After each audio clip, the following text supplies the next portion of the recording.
박정희가 미국에 오기 10일 전 케네디는 새로운 조직을 탄생시켰다. AID. 이 조직의 임무는 친미국가 개발 전략을 수행하는 것이었다. And as we do not want to send American troops to a great many areas where freedom may be under attack, we send you. And you working with the people in those countries to try to work with them in developing the economic thrust of their countries. 결국 AID는 공산주의를 막기 위한 경제 전문가 부대였던 것이다.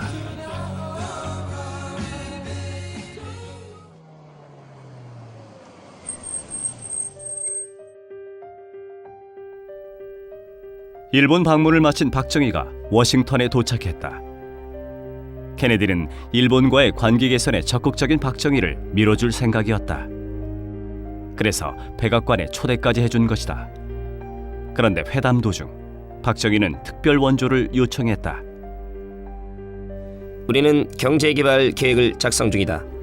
특별 안정기금으로 2억 5천만 달러를 지원해달라.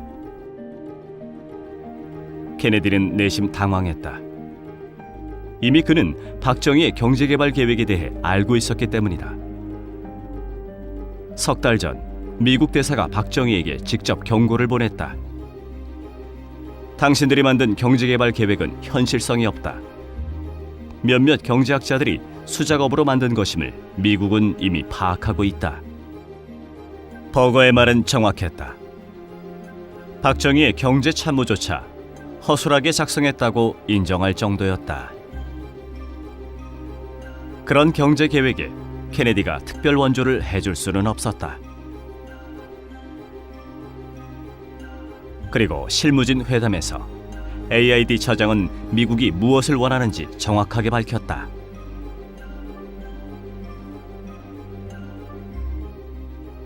이때부터 미국과 갈등이 시작됐다.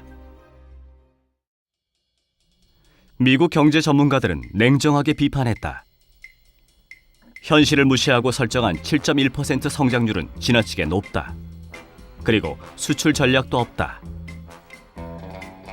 사실 박정희에게도 수출 전략이 없었던 건 아니다. 토끼털을 깎아 팔고 생선을 많이 잡고 돼지를 키워서 외화를 벌자. 즉, 수출 기업들을 집중적으로 육성해서 한국 경제를 성장시킨다. 그런 수출 확대 전략은 없었던 것이다. 그리고 미국 전문가들은 국민들 돈을 내자로 동원해서 종합제철소 같은 거대 산업시설을 짓겠다는 계획도 시기상조라며 비판했다. 그러나 박정희는 자신의 경제개발 전략을 바꾸지 않았다.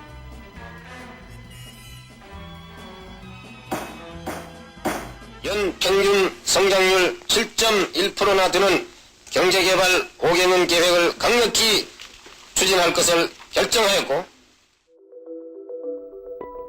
박정희는 자신만만했다. 자신의 성공을 믿어 의심치 않았다.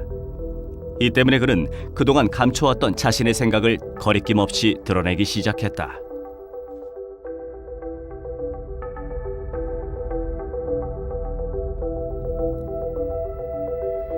일제 식민지 키드로 살았던 박정희. 그는 방송을 통해서도 자신의 생각을 당당하게 밝혔다. 과거 우리 민족은 너무나도 의토적이고 사대주의적이었으며 우리의 운명을 우리 스스로의 힘으로 개척하고 극복해 나가겠다는 자조적인 정신이 너무나도 결핍됐다고 단하지 않을 수 없습니다. 그리고 3.1절이 되자 박정희는 우리 민족의 나아갈 길이란 거창한 책을 펴냈다. 그런 다음 그는 바로 자신이 퇴행적인 한국 민족의 구원자이며 경제발전의 영도자임을 완벽하게 보여주기 시작했다.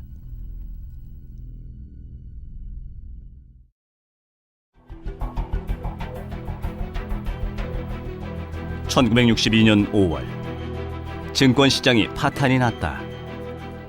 박정희 집권을 위해 그의 조카 사위 김종필의 부하들이 정치 자금을 마련하려고 사상 최대의 주식 사기를 친 것이다.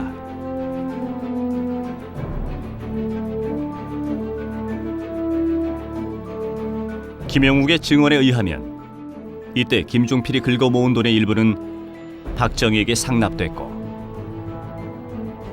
공화당 창당 작업, 야당 교란 작전에 쓰였다고 한다. 이것은 걸음마를 때려는 한국 경제에 치명타를 안겼다.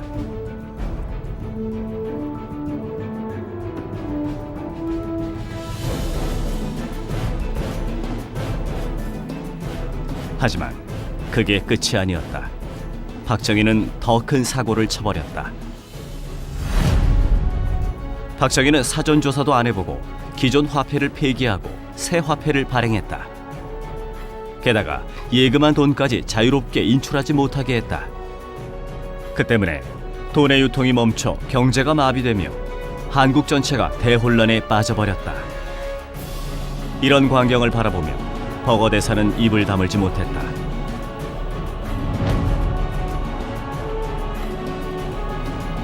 그때 삼성의 이병철 사장이 박정희에게 달려갔다. 그리고 화폐 개혁의 위험성을 설명해 줬다. 그러자 박정희는 이렇게 중얼거렸다. 경제인들 의견도 사전에 들을 걸 그랬군요. 어떻게 하면 좋겠습니까?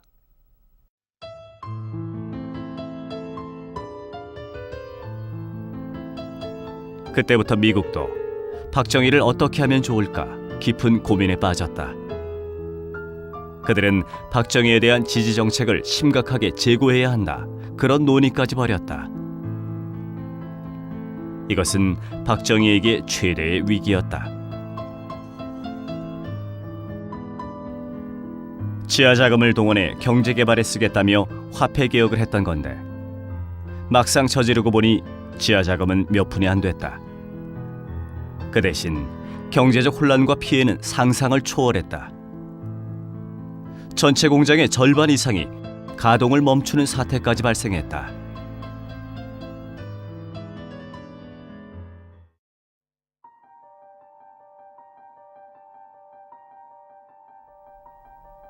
미국은 박정희에게 예금 동결을 해제하라고 압박했다. 그리고 앞으로는 어떤 정책을 추진하건 미국과 사전에 협의해야 한다. 그런 요구까지 했다. 박정희는 단호하게 거부했다.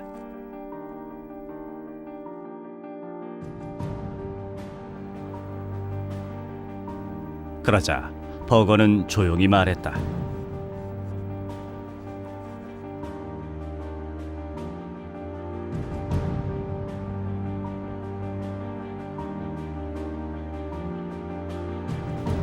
결국 박정희는 미국의 힘 앞에 굴복했다. 이제 미국이 동의해주지 않으면 어떤 경제 정책도 자유롭게 추진할 수 없게 된 것이다.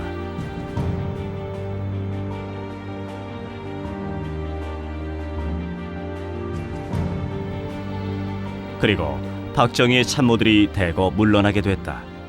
1차 경제개발 계획을 추진했던 핵심 참모들도 전부 잘렸다. 그 뒤 새롭게 경제관료들이 등장했다. 그들은 미국의 뜻에 매우 협조적인 인물들이었다. 새 관료들은 1차 계획이 수정돼야 한다는 발언까지 내뱉었다. 박정희는 당황했다. 이미 진행 중인 계획까지 공격당할 줄은 몰랐던 것이다. 그는 처절하게 저항했다. 오히려 개발 계획의 규모를 확대해야 한다고 맞섰다.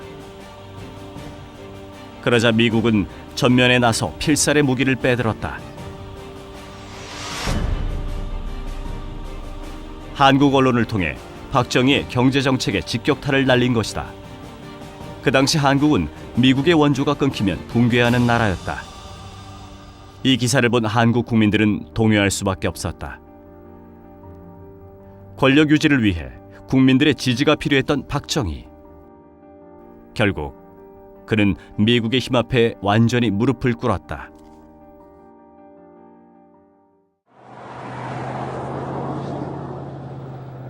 이때부터 신임 경제관리들이 1차 경제개발 계획서를 뜯어고치기 시작했다.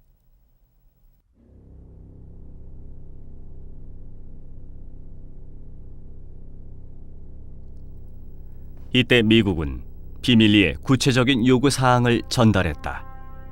종합기계제작소 같은 대규모 산업화 전략을 포기하라. 그리고 수출을 증대시키는 정책으로 전환하라.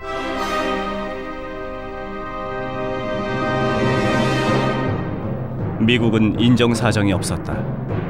박정희 정권이 미국의 정책에 조금이라도 비협조적이면 미국은 곧바로 경제원조 책임자를 한국에서 철수시키며 실력 행사에 들어갔다.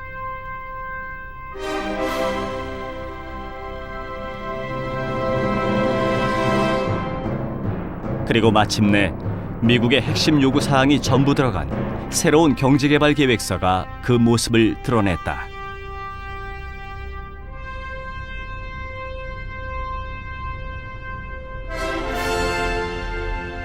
그리고 미국의 적극적 개입과 지도를 받는 수출 주도형 개발 전략으로 전환됐다.